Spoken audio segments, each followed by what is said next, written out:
Hi friends. Welcome to TechnoPie.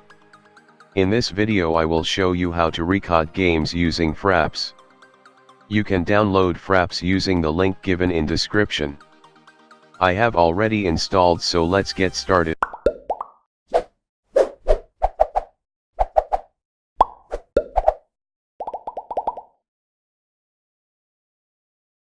So let's open Fraps.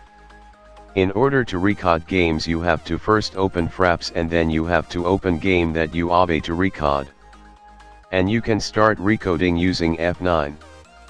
So first open our game. You will see FPS on the top of game in yellow color. So when you will press F9 it will convert to red and your recoding will be started.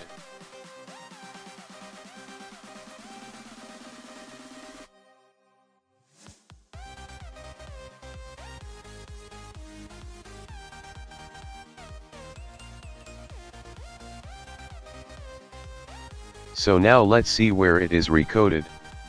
You can see that quality is good and there is no lag. Thank you for watching the video.